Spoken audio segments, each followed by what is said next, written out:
राजस्थान और हरियाणा के बीच वर्षों से लंबित भिवाड़ी जल निकासी की समस्या अब हल की ओर बढ़ती दिखाई दे रही है।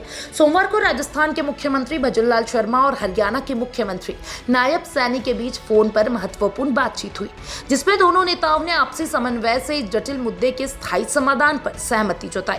ये वार्ता न सिर्फ क्षेत्रीय सहयोग का उदाहरण है, बल्कि पर्यावरण और औद्योगिक संतुलन की दिशा में भी एक सकारात्मक संकेत है। भिवाड़ी, जो राजस्थान के अलवर जिले का प्रमुख औद्योगिक क्षेत्र है, वहां मानसून के समय जलभराव की गंभीर समस्या बनी रहती है।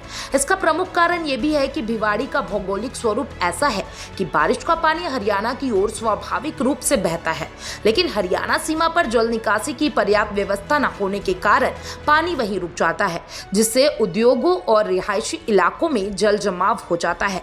इससे न केवल आम जनजीवन प्रभावित होता है, बल्कि औद्योगिक गतिविधियां भी बाधित होती है। यही कारण है कि यह मुद्दा लंबे समय से दोनों राज्यों के बीच विवाद का कारण बना हुआ था।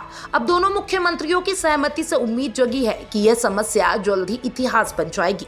राजस्थान सरकार ने इस समस्या की गंभीरता को समझते हुए भिवाड़ी क्षेत्र में इंडस्ट्रियल अपशिष्ट जल को शोधित करने की व्यवस्था को प्राथमिकता दी है। सरकार ने यह सुनिश्चित किया है कि अब केवल शोधित जल की ही निकासी होगी और इसकी कड़ी निगरानी की जाएगी। यह एक महत्वपूर्ण कदम है जो हरियाणा की आपत्तियों को भी दूर करने में मदद करेगा और मुख्यमंत्री कार्यालय से जारी जानकारी के अनुसार भिवाड़ी में ईटीपी और एसटीपी की संख्या भी बढ़ा दी गई है और इनकी नियमित निगरानी की जा रही है। अब पानी को शोधित किए बिना हरियाणा सीमा में नहीं बहने दिया जाएगा, जिससे प्रदूषण की आशंका खत्म हो जाएगी। मुख्यमंत्रियों के बीच हुई बातचीत में केवल भिवाड़ी जल निकासी ही नहीं, बल्कि यमुना जल बंटवारे से जुड़े मुद्दे पर भी चर्चा हुई। दोनों राज्यों के बीच लंबे समय से लंबित हुआ यह मुद्दा अब नई दिशा में आगे बढ़ रहा है। राजस्थान और हरियाणा सरकारें मिलकर यमुना जल उद्योग के लिए एक विस्तृत परियोजना रिपोर्ट तैयार कर रही है। इस परियोजना के तहत यमुना जल को दोनों राज्यों में उचित मात्रा में उपलब्ध कराने के लिए पाइपलाइन नेटवर्क तैयार किया जाएगा। इस कार्य के लिए इसी महीने से जमीन अलाइनमेंट सर्वे शुरू कर दिया जा रहा है। परियोजना के पूर्ण होने के बाद ये जल सुरक्षा के क्षेत्र में एक बड़ा कदम साबित होगा, जिससे आने वाले वर्षों में दोनों राज्यों को सूखा और जल संकट से काफी हद तक राहत मिलेगी। भजनलाल शर्मा और नायब सैनी की ये वार्ता एक मिसाल है कि जब दो राज्य आपसी समन्वय और तकनीकी सहयोग के साथ काम करते हैं तो विवाद नहीं, समाधान निकलते हैं।